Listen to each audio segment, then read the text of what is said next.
बंदी छोड़ सतगुरु रामपाल जी महाराज की जय हो। भगत जी, ये नितिन दास का मैंने ऑडियो भेजा है आपको। जिन भी भक्तों ने जाके नाम लिया उन्होंने ये ऑडियो भेजा, इसके ऊपर थोड़ा विश्लेषण करके पुनः वापस करो ताकि मैं उनको भेजूं और समझा सकूं और परमात्मा उन पर कृपा करे, उसकी समझ में आ जाए। सत साहिब जब मैं गया हुआ था आश्रम पे तो कुछ लोग आए नाम लेने के लिए 30-40। इन्होंने सारी लेटरिन में ताले लगा रखे, एक को भी नहीं खोला। मैं गया गुरु, मैंने पहले उससे बोला शंकर दास से, मैंने कहा शंकर जी भाई ये ताले लगा रखे सारे लेटरिन बाथरूम में। तो कहते गुरु जी चाबी ले जाती। मैंने गुरु जी से बोला, मैंने कहा गुरु जी चाबी दे ना और जनरेटर चला दो पानी भरने के लिए। एकदम जैसे कुत्ता नहीं खाने पड़ता है कटा कुत्ता होता है जैसे एकदम। क्या बात है? अरे मैंने कहा क्या हो गया भाई, गलती कर दी कोई? नहीं खुलेगा बाथरूम, ऐसे बोले सबके सामने। पानी चला के रखा था, कल पूरा पानी खत्म कर दिया।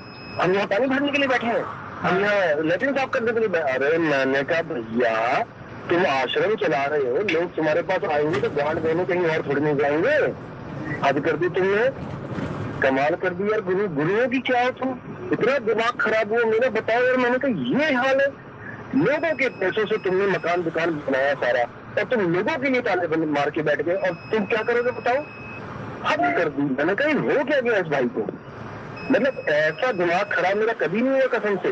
गुरु हो, गुरु की तरह रहो, गुरु की भी मर्यादा होती है और चेले की भी मर्यादा होती है, ठीक है ना। गुरु का मतलब ये नहीं कि तुमने लगाम लगा दी, तुमने सबको अपने बस में कर दिया, ऐसा कुछ नहीं होता ड्रामा। यहाँ पर गुरु बदल देंगे भाई, कौन सी दुनिया में आप लोग।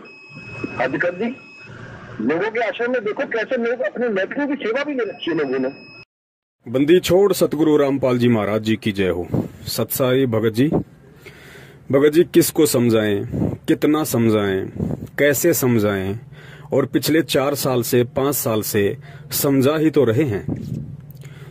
भगत जी, इंसान को केवल संकेत ही काफी होता है और जो जानवर की श्रेणी में होता है मानव शरीर प्राप्त करके, उसको समझाना बड़ा मुश्किल होता है, बड़ा दुर्लभ होता है भगत जी। क्योंकि परमात्मा कहते हैं कि समझदार व्यक्ति वो नहीं जो ठोकर खा के समझे। समझदार व्यक्ति असल में वो होता है जो दूसरों की ठोकर से शिक्षा लेके अपना अंगूठा फुड़वाने से बच जाए। तो आप जिस काल प्रेरित रंभदूत के वंशज मदन पंथ की बात कर रहे हैं, और सबसे पहले तो मैं आपको ये बता दूं कि भगत जी ये कोई पंथ वगैरह नहीं है, ये कोई पंथ नहीं है। इसका ना कोई सिर है, ना इसका कोई पैर है, ना इनके गुरुओं का कोई सिर है, ना कोई पैर है, ना इनके ज्ञान का कोई सिर है, ना कोई पैर है। ये जब से नितिन नाम का व्यक्ति इस पंथ में एंटर हुआ है, प्रतापगढ़ बीरापुर वाले में मदन पंथ में, तो सबसे पहले तो मैं आपको ये बता दूं कि ये जो नितिन है ये पहले दूसरे पंथों में था और ये महंत बनना चाहता था। क्योंकि ये मान बड़ाई जो है ये छूटती नहीं है जीव से। परमात्मा कहते हैं ना, साहिब के दरबार में ऐसा कोई एक, और मान बड़ाई को छोड़ के वो चाहे पुरुष अलेख। ऐसे बहुत ही दुर्लभ प्राणी होते हैं जो किसी भी संत या पंथ से जुड़कर केवल भगत बन के अपने आत्म कल्याण के लिए भक्ति ही उनका मकसद होता है। लेकिन 90% लोग ऐसे होते हैं जो मान बड़ाई को प्राप्त करना चाहते हैं, खुद गुरु बनने की मनसा पाले रहते हैं और उनकी नजर यही रहती है कि मुझे लंगोटी मिल जाए, मुझे लंगोटा मिल जाए और मैं भी अपना झोला झंडा लेके 10, 20, 50, 100 चेले बना के और अपना धंधा सेट कर लूं। तो ये जो नितिन रायजादा है, इसका भगत जी यही मूल मंत्र है। और अटपट शुरू कर दी इसने, क्योंकि इसको अच्छे से पता था, क्योंकि जितने भी संत और पंथों के संपर्क में रहा है, जैसे पहले राधा स्वामी वगैरह में भी इसको बताया जाता है और भी दूसरे संतों के संपर्क में था, तो इतना तो जीव को ज्ञान हो ही जाता है कि भाई वर्तमान में यदि धर्म की आड़ में दुकान चलानी है तो बिना कबीर साहिब जी के नाम की दुकान नहीं चलाई जा सकती। और इसको ये अटबट करने की और ज्यादा पावर कहां से आ गई? ये आ गई परम पूज्य सतगुरु रामपाल जी महाराज जी के सत्संग सुनने से। क्योंकि यथार्थ ज्ञान है, मूल ज्ञान है, पवित्र ज्ञान है और वर्तमान में सारी पृथ्वी पे एकमात्र कबीर साहिब जी का यथार्थ 13वां कबीर पंथ है। क्योंकि स्वयं कबीर परमात्मा ही सतगुरु रामपाल जी महाराज जी के रूप में धरती पे प्रकट हैं। अब जब वो परमात्मा स्वयं धरती पे प्रकट होगा, अपना पंथ चलाएगा, जैसा कबीर सागर में भी लिखा हुआ कि जब आवे 5500 पांचा, तब ये वचन मेरा होगा साचा। तो भगत जी, काल कोई चुपचाप थोड़ी बैठेगा। काल ने ही तो वचन लिया था कि परमात्मा आप कलयुग में जितने मर्जी जीव ले जाना। तो काल कोई चद्दर ओढ़ के तो सोने वाला नहीं है। काल को भी इस चीज का आभास है कि भाई वो संत पृथ्वी पे आ चुका है, अपना पंथ का प्रचार प्रसार करने लग गया है। तो भगत जी, ये दुनिया के जितने भी संत, पंथ, महंत, धर्मगुरु, शंकराचार्य, जितने भी लोग हैं, ये सब के सब लोग काल प्रेरित हैं। काल प्रेरणा से इनके ये अड्डे चले हुए हैं, इनके आश्रम बने हुए हैं, और खाली कुप्रचार, क्योंकि इनके ज्ञान का, चाहे कोई भी संत महंत हो, चाहे राधा स्वामी हो, चाहे ये मदन वाले हो, चाहे धन धन सतगुरु हो, जय गुरुदेव हो, निरंकार हो, हंसा देश वाले हो, जितने भी सिर्फ एक परम पूज्य सतगुरु रामपाल जी महाराज जी के यथार्थ 13वें कबीर पंथ को छोड़कर दुनिया में जितने भी संत और पंथ महंत हैं, उनका एक का भी ज्ञान कबीर साहिब जी के कबीर सागर से, बीजक से, शब्दावली से, या आदरणीय गरीबदास जी महाराज जी के ग्रंथ साहिब से, या नानक जी के गुरु ग्रंथ साहिब से बिल्कुल भी मैच नहीं करता, 1% भी। सिर्फ उआबाई करना इनका काम है। तो ये जो नितिन रायजादा है, जो ये लंगोटा प्राप्त करने के लिए बैराग जी से जुड़ा था, उसको अपना गुरु धारण किया, और गुरु धारण करने के बाद जब इसका इस पंथ में भी दाव नहीं लगा, जैसा कि पहले वाले पंथों ने भी इसको निकाल दिया, वहां भी इसको लगा कि भाई तेरी यहाँ पे दाल नहीं गलेगी, इन पंथों से तेरे को लंगोटा नहीं मिलने वाला है, तो इसने एक ऐसे बूढ़े और बेसहाय पंथ और व्यक्ति को चुना, जिसको आप लोग मदन पंथ कहते हैं। इसने सोचा भाई गुरु बूढ़ा हो चुका है, पंथ में कोई और ऐसा कोई अटबट करने वाला एक कबीर साहिब जी के नाम पे कोई व्यक्ति है नहीं, तो क्यों ना मैं इस पंथ में एंटर कर दूं, यहां मुझे अवश्य लोटा और लंगोटा मिल जाएगा। जबकि आप इतिहास उठा के देख लो, ये जिस पंथ की बात करता है, इसकी मदन पंथ की, मदन पंथ में उससे पहले किसी ने भी अपने आप को कबीर पंथी कहा हो तो, मदन पंथ के गुरुओं ने भी अपने पंथ को कबीर पंथ कहा हो तो देख लो आप। वो केवल मदन जी के विचारों को लेकर चलते हैं, उनका कोई मतलब नहीं है। बैराग जी ने आज से पहले कभी नहीं कहा क्या वो मूर्ख था, पागल था, अंधा था, बालक था, बच्चा था। बैराग हो या उससे पहले जितने भी गुरु उस पंथ में थे, उन्होंने कभी नहीं कहा कि हमारा पंथ 13वां पंथ है या हमारा पंथ कबीर जी का पंथ है। ठीक है, बेचारे परंपरागत जो डफली पीटते आ रहे हैं, जितने भी संत महंत हैं, जो अपना राग अलापते आ रहे हैं, जैसे उनको गुरुवाई मिलती रहती है, एक घर का लोटा लंगोटा समझ के जिस प्रकार से वो अपना आश्रम चलाते आ रहे थे, वो इस तरीके से अपना सिस्टम उनका चलता आ रहा था। इस भाई ने आके अपना सिक्का जमाने के लिए थोड़ा अलग से अटपट शुरू कर दी कि भाई मूल ज्ञान केवल हमारे पास है, मदन पंथ के पास है मूल ज्ञान, और यथार्थ 13वां कबीर पंथ हमारा मदन पंथ है। इसने ये अटपट शुरू कर दी, जबकि हकीकत ये है कि भगत जी, इनके पास मूल ज्ञान की तो छोड़िए, इनके पास केवल 2 ज्ञान है। पहला ज्ञान तो है इनके पास में भूल ज्ञान, और दूसरा है सूल ज्ञान। भूल ज्ञान मैं इसलिए कह रहा हूं इनकी अटपट को, क्योंकि ये खुद भूले भटके हुए हैं। इनको अध्यात्म का एडी से चोटी तक कहीं इनको कुछ नहीं पता, इनको ना नीचे का पता ना ऊपर का पता। अटपट तो कोई भी कर लेता है, अनजान व्यक्ति भी अटपटी तो करता है। तो इनका ये भूल ज्ञान है, क्योंकि ये बिल्कुल कबीर साहिब जी की शिक्षा से, कबीर साहिब जी के मार्ग से, कबीर साहिब जी के नियम से, कबीर साहिब जी के मंत्रों से ये लोग भटके हुए हैं, इन्हें कुछ नहीं पता। दूसरा सूल ज्ञान मैं इसलिए कहता हूं क्योंकि इनसे जो जुड़ेगा अज्ञानता में, मूर्खता में, नादानी में, उसको अंत में काल भगवान सूली पे चढ़ाएगा, नंगा करके गुदा के बल भाला चढ़ाएगा और मुंह से निकलेगा, उसको कहते हैं सूली तोड़ना। तो इनको अंत में काल भगवान इस सूल ज्ञान के आधार से, जो ये भूल में जो ये सूल ज्ञान ले रहे हैं, मूल ज्ञान समझ के इनको काल सूली पे चढ़ाएगा।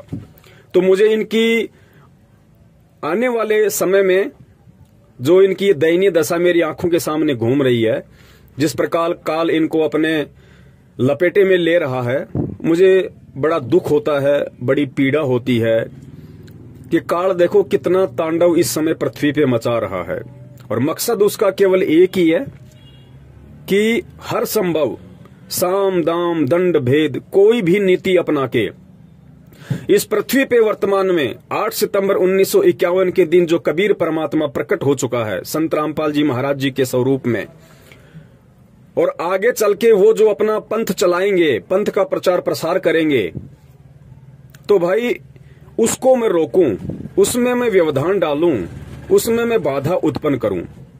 अब वैसे तो पूज्य गुरुदेव जी ने भगत जी हर एक चीज खोल खोल के बता दी है, क्योंकि आप सब जानते हैं कि हिंदू धर्म हो, चाहे मुस्लिम धर्म हो, चाहे सिख धर्म हो, चाहे जैन धर्म हो, अगर इन धर्मों से भी अगर वास्तविक भक्ति साधना को किसी ने निकाल के दिया है, पूरी दुनिया के सामने सार्वजनिक किया है, तो केवल परम पूज्य सतगुरु रामपाल जी महाराज जी ने किया है।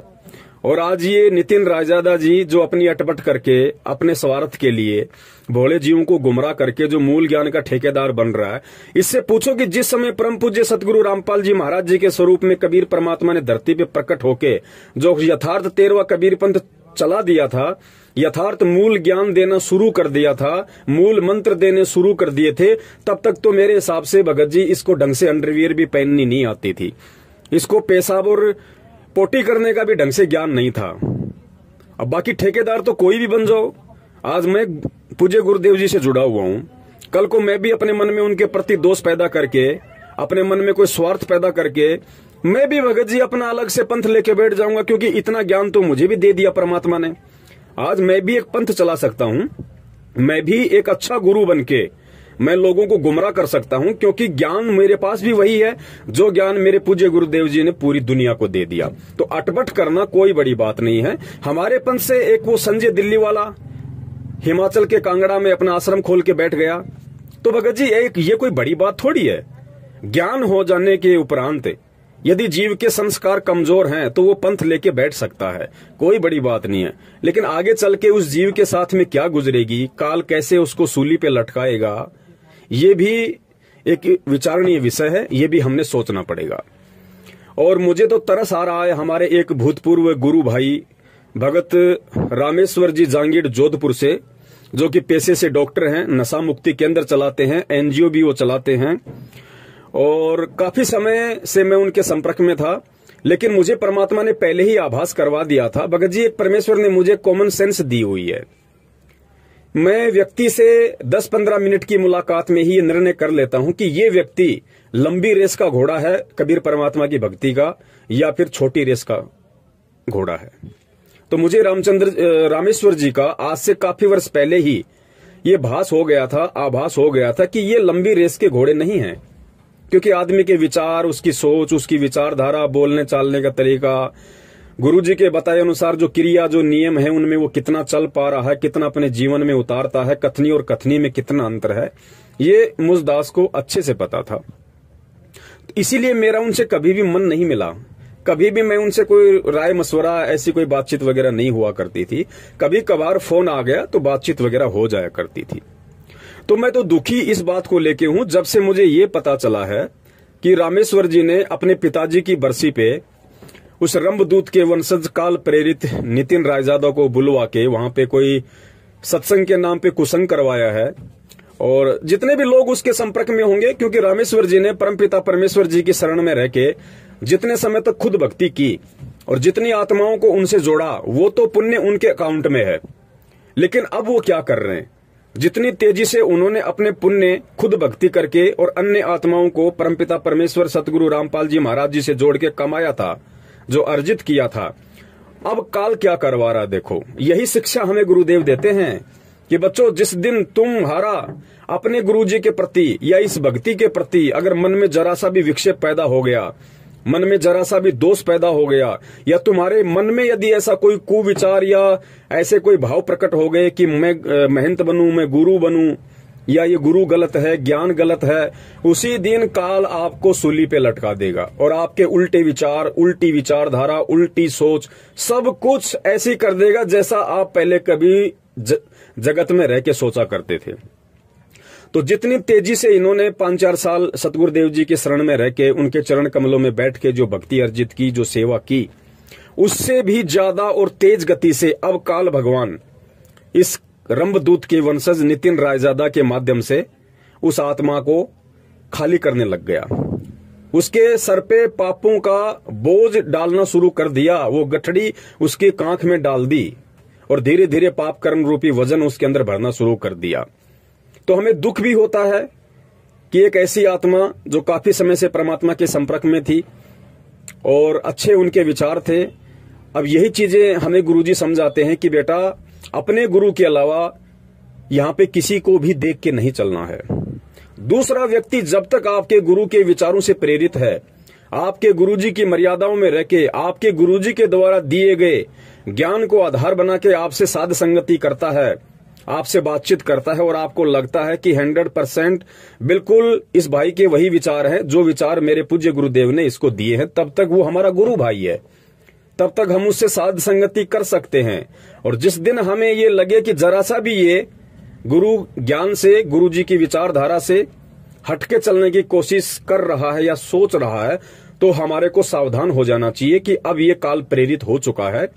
अब ये चाहे मेरा जीजा हो, चाहे मेरा साड़ा हो, चाहे मेरा रिश्तेदार हो, चाहे मेरा बाप हो, ठीक है, मेरे सामाजिक उससे जो भी संपर्क हैं वो मेरे यथावत रहें या ना रहें, लेकिन आध्यात्मिक रिश्ता ऐसे व्यक्ति से तुरंत समाप्त कर देना चाहिए, क्योंकि ऐसा व्यक्ति फिर गुरुद्रोही की श्रेणी में आ जाता है। और गुरुद्रोही के विषय में फिर गुरुदेव ने बताया कि उस व्यक्ति से आध्यात्मिक ज्ञान चर्चा कभी नहीं करनी चाहिए। तो अपने पिताजी की बरसी पे रामेश्वर जांगीड़ जी ने, डॉक्टर जी ने जो सत्संग जोधपुर में रखवाया है और रंभदूत के वंशज नितिन पति को वहां बुलाया है, तो रामेश्वर जी का मुख्य जो मकसद है इस पंथ से जुड़ने का, वो मैं आपको बता देता हूं कि नितिन रायजादा से कोई ज्ञान प्राप्त करना नहीं है।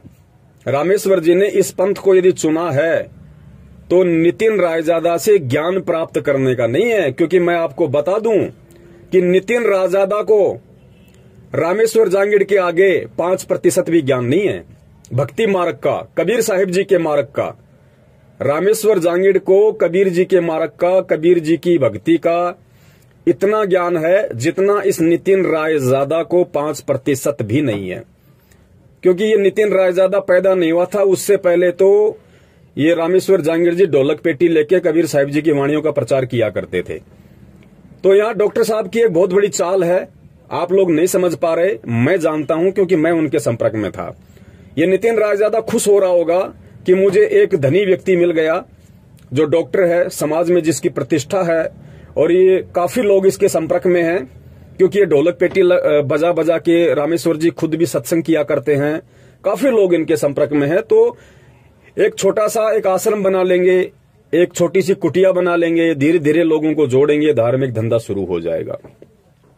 तो नितिन रायजादा को मैं बता दूं कि भाई तू जिस स्कूल में पढ़ा नहीं होगा, उस स्कूल के हेडमास्टर को ये रामेश्वर जांगीड़ शायद ट्यूशन दे चुका होगा। तू सोच रहा होगा मैंने रामेश्वर जांगीड़ को माध्यम बना लिया। अरे तूने माध्यम नहीं बनाया, रामेश्वर जांगीड़ ने तेरे को माध्यम बनाया है। ये तेरे पास गया होगा पहले, तू इसके पास नहीं आया होगा। ये बहुत ऊंची खोपड़ी का व्यक्ति है और ये व्यक्ति अपना नुकसान, क्योंकि एक सफल जो व्यापारी होता है ना, वो पहले ही पूरी गणित निकाल लेता है, वो अपना नुकसान कभी नहीं खाता। तो रामेश्वर जांगीड़ जी एक प्रकार से भक्ति का सफल व्यापारी है। भले ही ये सतमार्ग और सतज्ञान से डिग गए, टूट गए, अलग हो गए, लेकिन ये अपना नुकसान कभी नहीं खाएगा। तो नितिन रायजादा जी, रामेश्वर जांगीड़ को आपने माध्यम नहीं बनाया, रामेश्वर जांगीड़ ने आपको माध्यम बनाया है। यानी नितिन जी ने रामेश्वर को माध्यम नहीं बनाया, रामेश्वर ने नितिन को माध्यम बनाया है। और एक बहुत बड़ी सुनियोजित ये चाल है। और आप देख लेना, बहुत ही कम समय में, हो सकता है महीने, 2 महीने, 3 महीने के अंदर अंदर, क्योंकि ये मनमुखी गुरु तो ये बनी बैठा है, कोई बड़ी बात नहीं, हिंदुस्तान है भाई।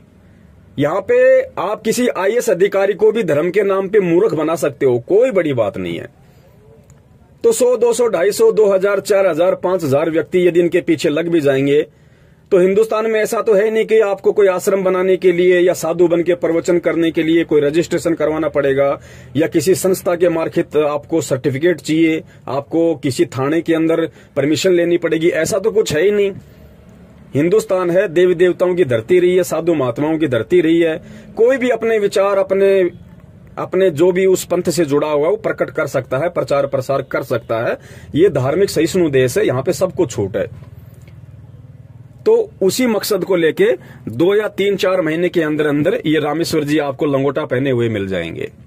आप कहने का मतलब है कि ये मनमुखी रूप से नितिन को अपना गुरु धारण करके और ये ब्रांचें खोलना शुरू कर देंगे, लेकिन ये इनकी बहुत बड़ी भूल है।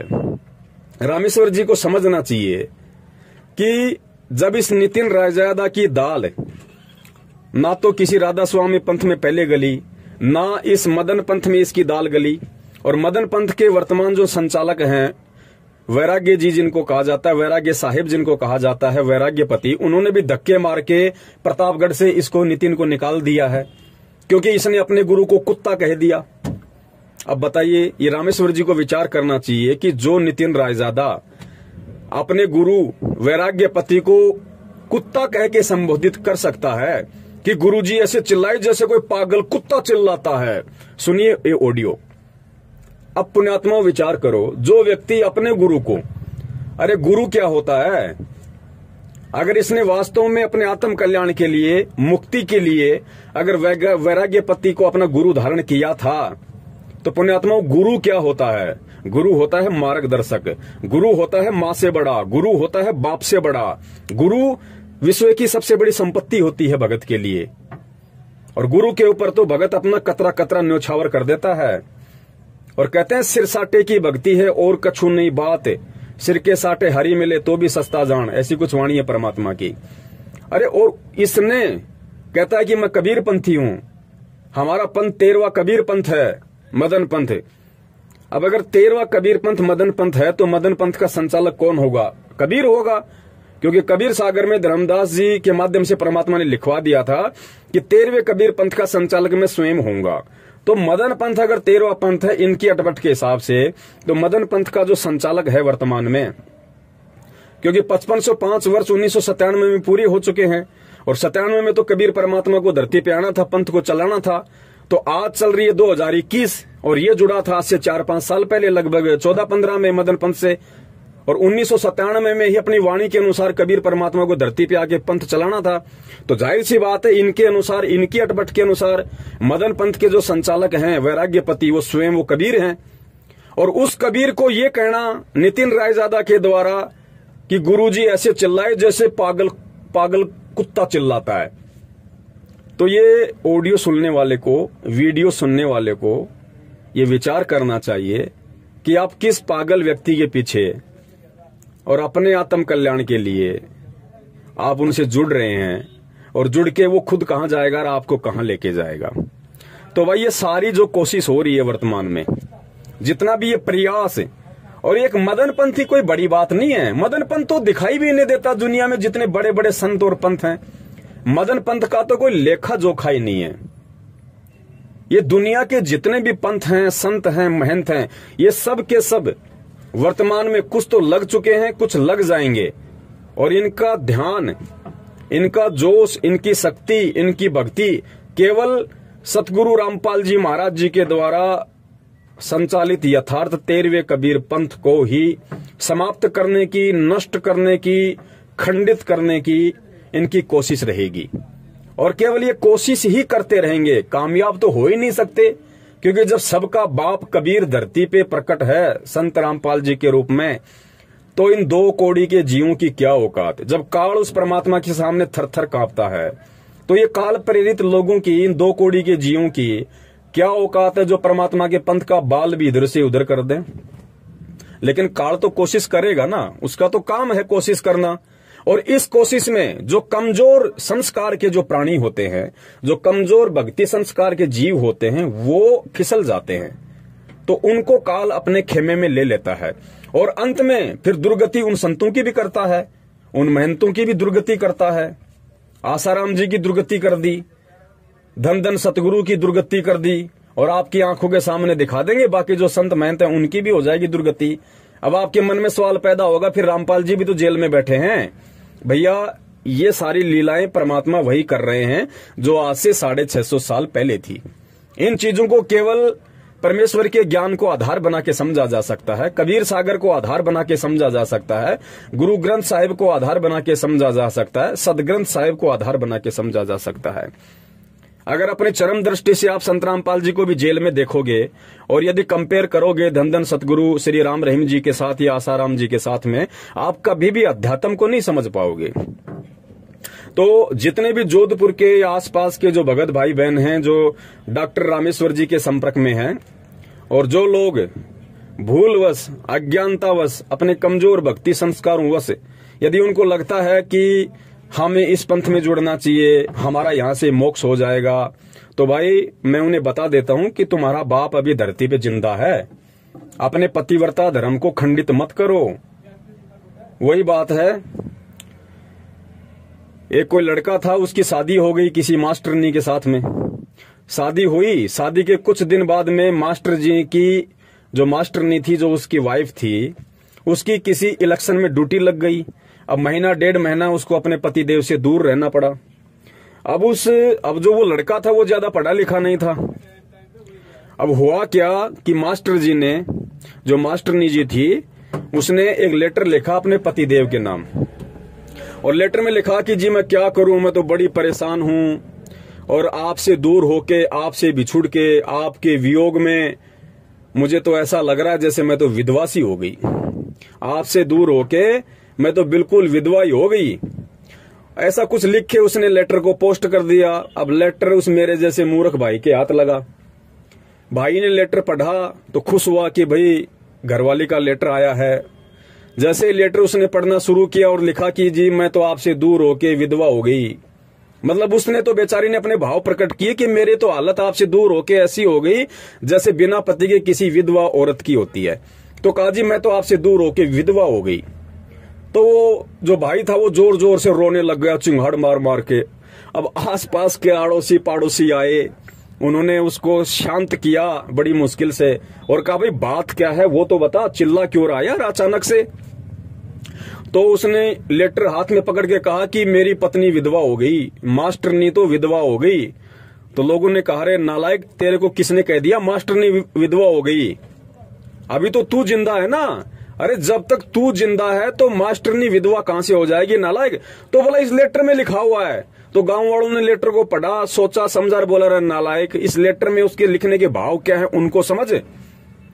तो भाई ये हालत जितने भी जोधपुर के आसपास के हमारे जो भगत भाई बहन हैं, जो पहले संत रामपाल जी महाराज जी से जुड़े हुए थे या वर्तमान में जुड़े हुए हैं, और जो व्यक्ति ये जो मूल ज्ञान का ठेकेदार जो बना हुआ है, मदनपंथ से धक्के खा के बाहर निकला हुआ, अपने गुरु को कुत्ता कह के उस पंथ से निष्कासित किया हुआ व्यक्ति नितिन रायजादा, और इसकी जो ये चिट्ठी लोग जो ये पढ़ रहे हैं जिसमें अटबट लिखी हुई है, भाई इस चिट्ठी को पढ़ के थोड़ा सा विवेक लगाओ।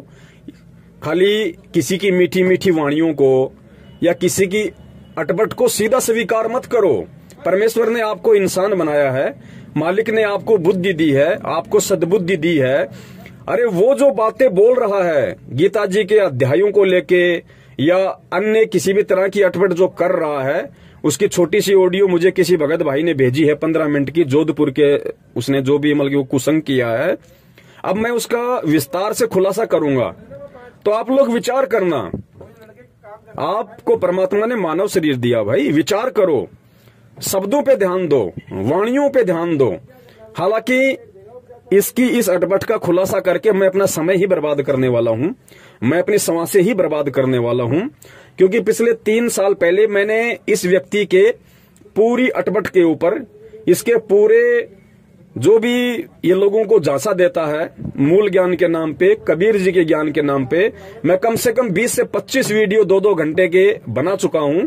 अच्छे से इनका पर्दाफाश हो चुका है, कुछ भी लेना देना नहीं है इनके पास में, और ये केवल अपना आध्यात्मिक सिट्टा सेकने की कोशिश में है कि क्या करें। घर से निकल चुके हैं, काम धंधा कोई है नहीं, मेहनत इनसे की नहीं जाती, हराम के खाने की आदत पड़ गई, अब करें क्या, धंधा और कोई रहा नहीं, तो कबीर जी की पूंछ पकड़ लो, जितने फंस जाएं उतने अपने।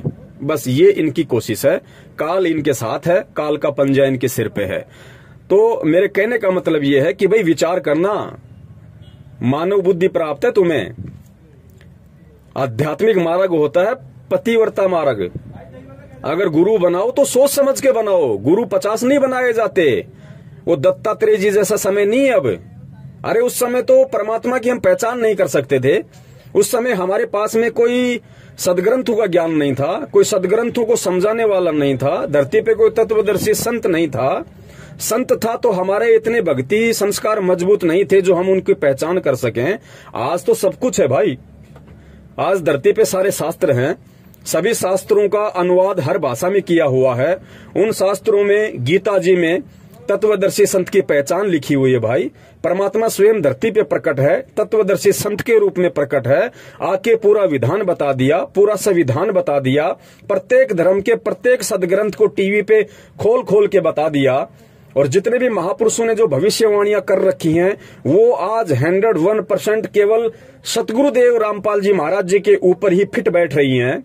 अब बताइए, जो जय गुरुदेव पंथ का संचालक है, जिसने भविष्यवाणी की थी 8 सितंबर 1971 को कि वो महापुरुष आज पूरे 20 वर्ष का हो चुका है। अब बताइए, 8 सितंबर 1951 को संत रामपाल जी महाराज जी धरती पे प्रकट हुए और 1971 को पूरे 20 वर्ष के हो जाते हैं 8 सितंबर को। है कोई दुनिया में ऐसा कोई व्यक्ति, है कोई दुनिया में ऐसा कोई संत, है कोई ऐसा महंत, है कोई ऐसा शंकराचार्य जो आध्यात्मिक मार्ग में जो गुरु बना हो, जो आध्यात्मिक मार्ग में हो, जो जय गुरुदेव जी की भविष्यवाणी पे खरे सोने की तरह उतरता हो? ये बता दीजिए। इसका तो जन्म भी नहीं हुआ था। जो आज अपने आप को मूल ज्ञान का ठेकेदार समझ रहा है, कबीर साहिब जी की वाणियों को तोड़ मरोड़ करके, मालिक कहते ना कि बीजक की बाता कहे बीजक नाही हाथ, और पृथ्वी डोबोवन उतरे, ये कर कर मीठी बात। इसका तो उस समय जन्म भी नहीं हुआ था। ये तो अपनी माँ के पेट में भी नहीं पड़ा था उस समय, जिस समय वो परमात्मा धरती पे प्रकट हो चुका था, जिसके विषय में जय गुरुदेव पंथ के संचालक ने भविष्यवाणी कर डाली थी कि आज वो महापुरुष पूरे 20 वर्ष का हो चुका है। और अगर उसका एड्रेस बता दूं दुनिया पीछे पड़ जाएगी। उस समय तो ये अपनी माँ के पेट में भी नहीं पड़ा था। तो भाई विचार करो भक्तों। और काल यही तो करेगा इस समय। और क्या करेगा काल? और क्या करेगा इस समय? काल अटपट करेगा, काल तुम्हें तोड़ने की कोशिश करेगा, काल तुम्हें इस भक्ति मार्ग से, इस गुरु से छिन्न भिन्न करने की कोशिश करेगा। तुम्हारे अंदर ना चाहते हुए ऐसी ऐसी शंकाएं पैदा कर देगा।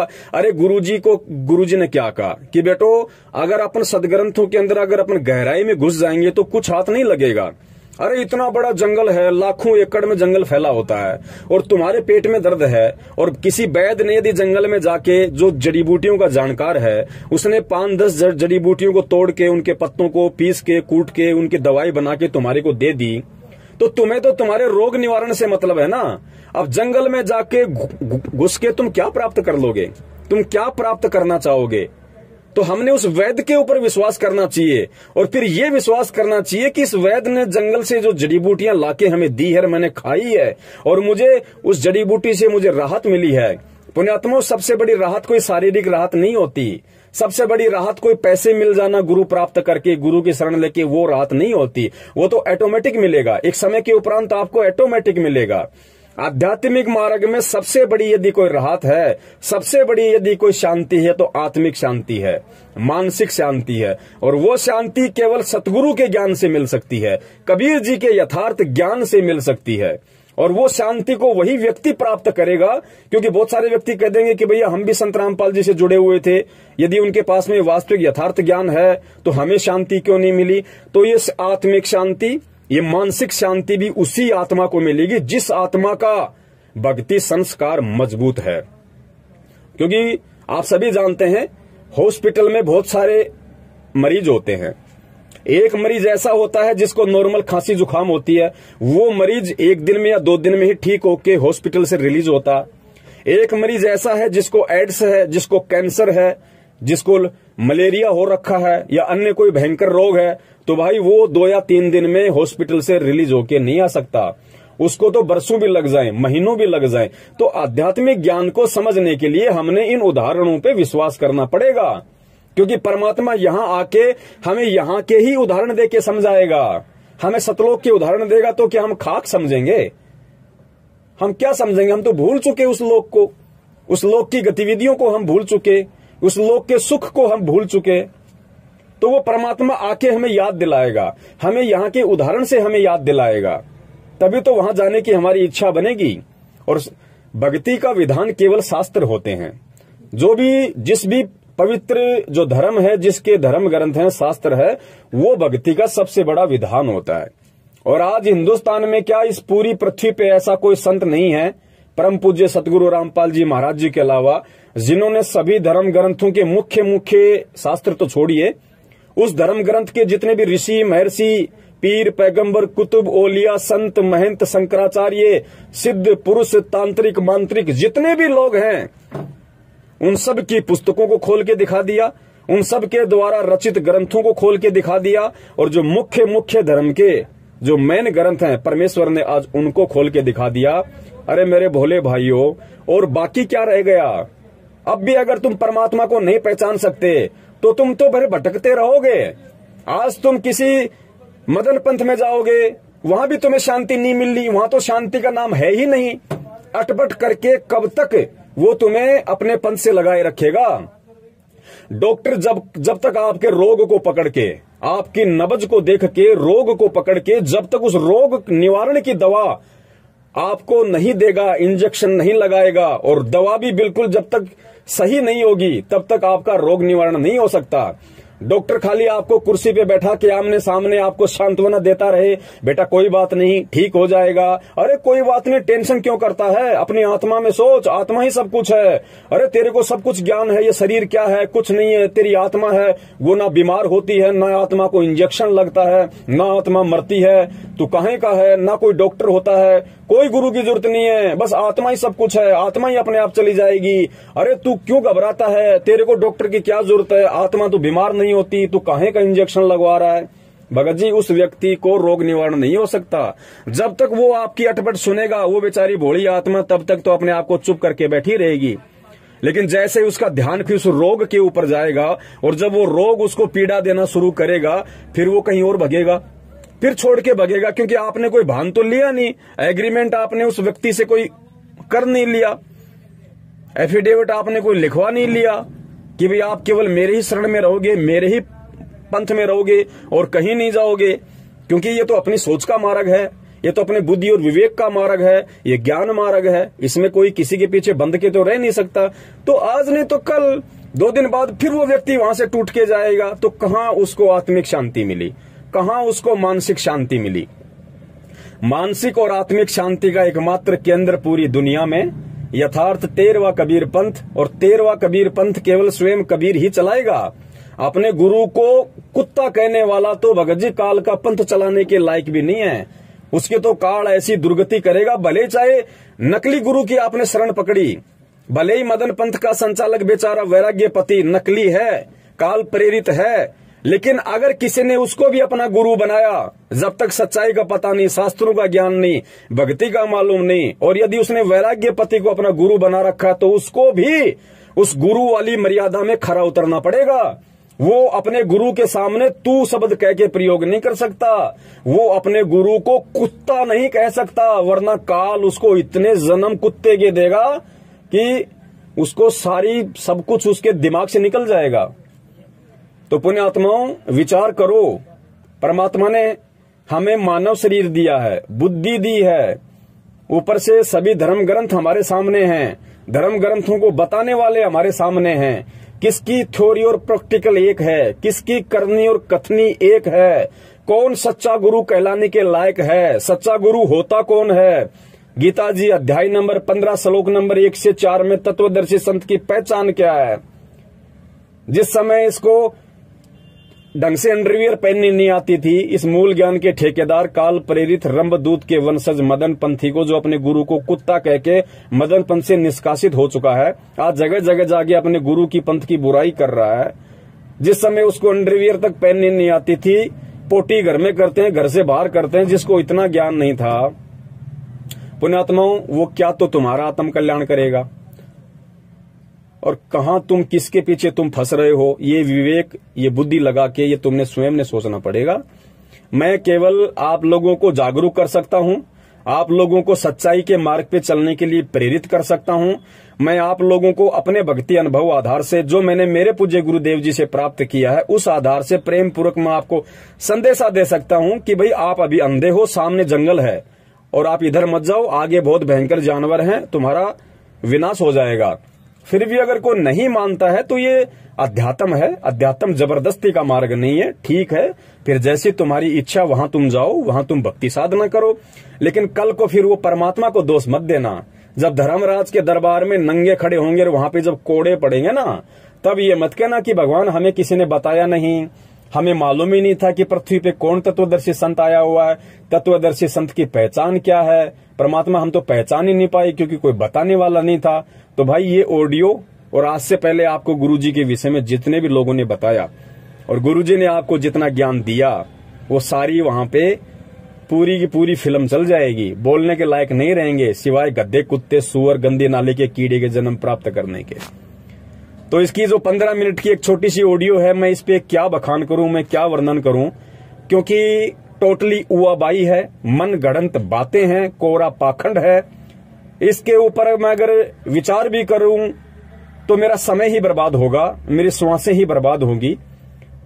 तो बहुत सारी बातें हैं, अब आप लोग स्वयं विचार कर लेना। मुझे जो कहना था मैंने कह दिया है, बाकी आप आत्माओं के स्वयं के ऊपर है। ये आपका स्वयं का डिसीजन होगा, आपके स्वयं का निर्णय होगा।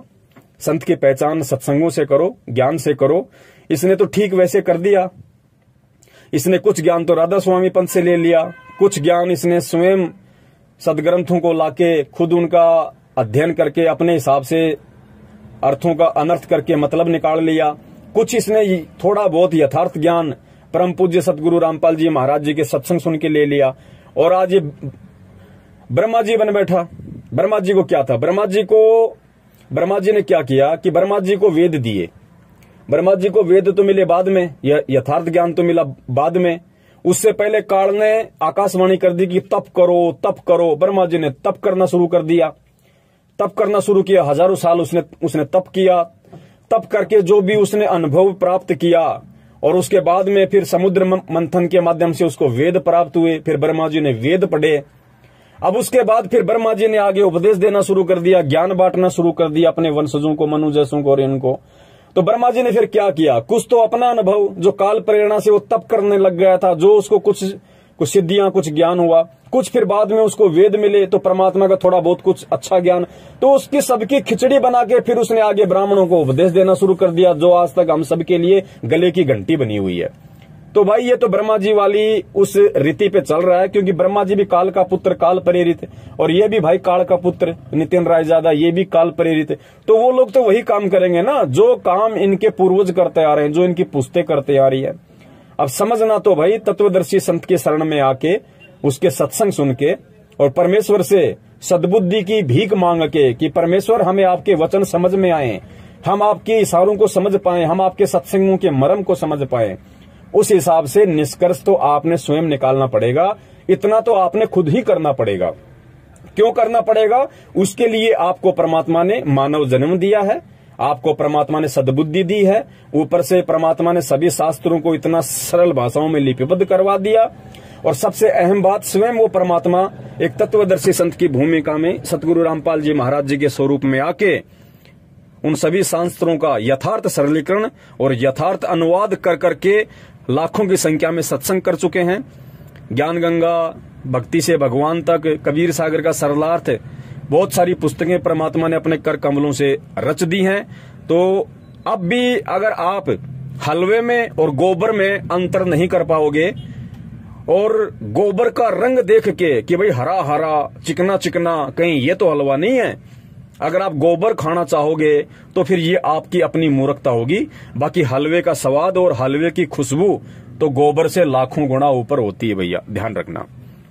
तो मैं उसकी अटपट पे ज्यादा नहीं जाऊंगा, क्योंकि उसके पास ना कोई ज्ञान है, ना कोई आधार है, ना कोई तत्व ज्ञान की तो बात ही छोड़ दीजिए, वो तो उसके बाप दादाओं को भी नहीं हो सकता। बाकी जो जोधपुर के आसपास की आत्माएं हैं जो भ्रमित होने की कोशिश में हैं या जिनको भ्रमित करने की कोशिश की जाएगी, और जोधपुर वाले रामेश्वर जी के लिए भी मैं कह देता हूं कि देखिए, जब तक आपका और हमारा रिश्ता था तब तक था, क्योंकि जब तक हम गुरु भाई थे, एक गुरु के ज्ञान से जुड़े हुए थे, तब तक हमारा रिश्ता था।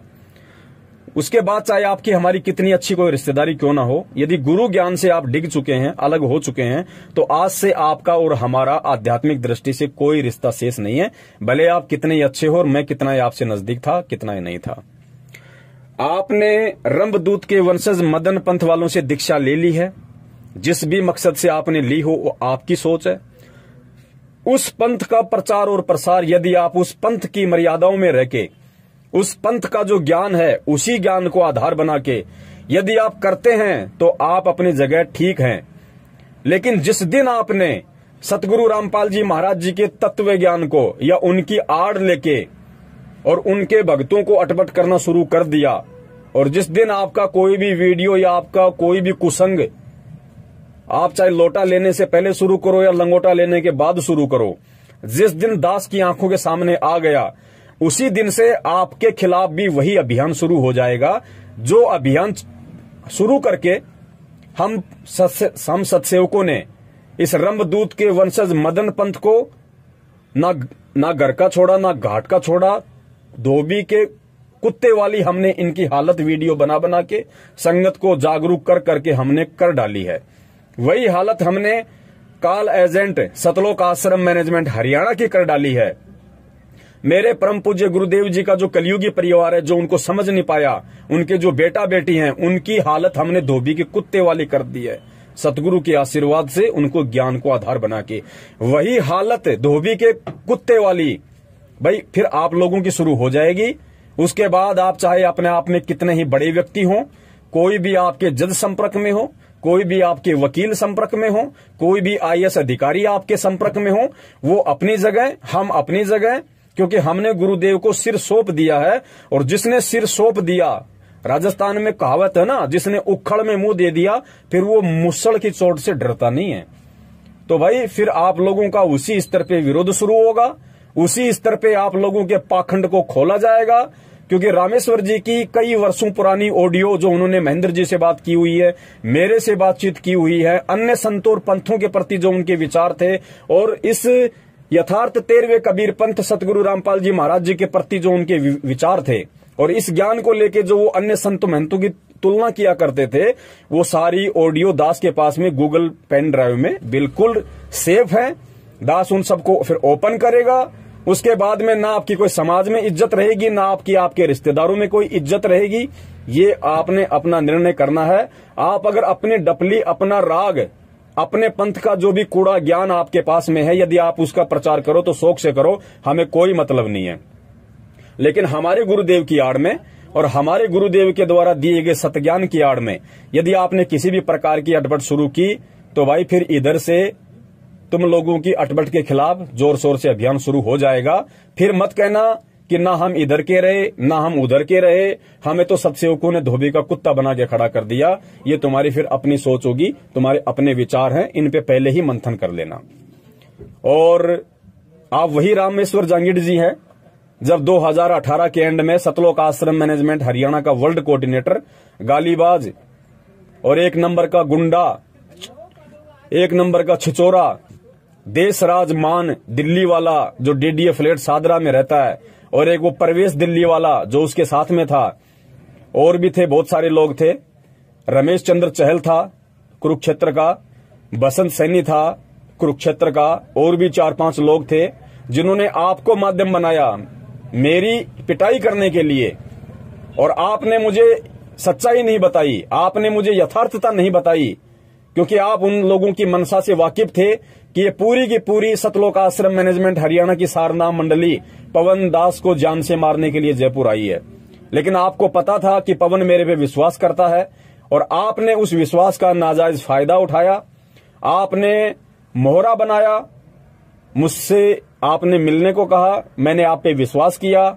आप उस पूरी गुंडा टीम को लेके मेरे घर पे आए, और आपकी आंखों के सामने किस प्रकार उन लोगों ने मुझे जान से मारने की कोशिश की, जानवर की तरह मेरी पिटाई की, वो वीडियो भी है। और भगत जी फिर हर चीज का खुलासा होगा। बाकी आप ये तो बिल्कुल भी अपने दिलो दिमाग से निकाल देना कि आपका चिमटा गड़ जाएगा, नहीं गड़ेगा भाई, किसी का नहीं गड़ेगा। अरे आप तो बहुत छोटी चीज है, आप तो नाखून के बराबर भी नहीं है। जो बड़े बड़े संत और पंथ चल रहे हैं उनके भी नीचे से जड़ से उखड़ेंगे सारे के सारे पेड़, सारे के सारे पंथ संत। जगह नहीं मिलेगी हिंदुस्तान में मुंह छुपाने की, या तो विदेश में जाके अपना मुंह काला करेंगे, या इस यथार्थ 13वें कबीर पंथ के संचालक सतगुरु रामपाल जी महाराज जी की शरण में उनको आना पड़ेगा। और कोई रास्ता नहीं है। ऐसी वैश्विक परिस्थितियां बदलेंगी, ऐसा घमासान मचेगा, गुरु के अलावा किसी को कोई बचाव का माध्यम नजर नहीं आएगा। सतगुरु के अलावा कोई भी रक्षक नहीं होगा दुनिया में किसी का।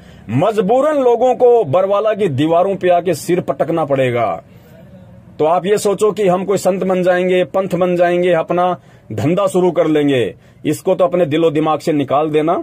और अगर थोड़े बहुत यदि आपके अंदर कोई इंसान वाले यदि वो गुण है, मानवता वाले कोई गुण हैं, तो इन 1 घंटे की ऑडियो पे विचार कर लेना। और विचार करके हो सके तो परमपिता परमेश्वर सतगुरु रामपाल जी महाराज जी से क्षमा याचना करना। परमात्मा दयालु हैं, परमेश्वर माफ कर देते हैं, क्योंकि दास गरीब दयालु है, डिगे बंधावे धीर। जब परमेश्वर ने हमारी सतलोक की गलती को माफ करते हुए, हम नीचों पर रहम करते हुए इस गंदे लोक में स्वयं आके वापस हमें ले जाने के लिए पूरा प्रयास कर रहे हैं, तो ये कोई बड़ी गलती नहीं है। हम जीव हैं, जीवों से गलती हो जाती है भगत जी, लेकिन जीव यदि जानबूझ के पीव बनने की कोशिश करेगा, फिर भगत जी उसका बक्कल उतरेगा, वो जीते जी भी धोबी का कुत्ता बनेगा, और मरने के बाद तो असली कुत्ता बनेगा ही बनेगा। बंदी छोड़ सतगुरु रामपाल जी महाराज की जय हो। सत साहिब। तन मन शीस ईस अपने पे, तन मन शीस ईस अपने पे, पहले में चोट चढ़ावे जब कोई राम भक्त गत पावे हो जी, जब कोई राम भक्त गत पावे हो जी। तन मन शीस ईस अपने पे, तन मन शीस ईस अपने पे, पहले में चोट चढ़ावे जब कोई राम भक्त गत पावे हो जी, जब कोई राम भक्त गत पावे हो जी। भाई सतगुरु तिलक अजप्पा माला, युक्त जटा रखवावे। सतगुरु तिलक अजप्पा माला, युक्त जटा रखवावे। जत को पीन सत का चोला, भीतर बेख बनावे जब कोई राम भगत गत पावे हो जी, जब कोई राम भगत गत पावे हो जी। भाई लोक लाज मर्याद जगत की, तृण ज्यों तोड़े बगावे। लोक लाज मर्यादा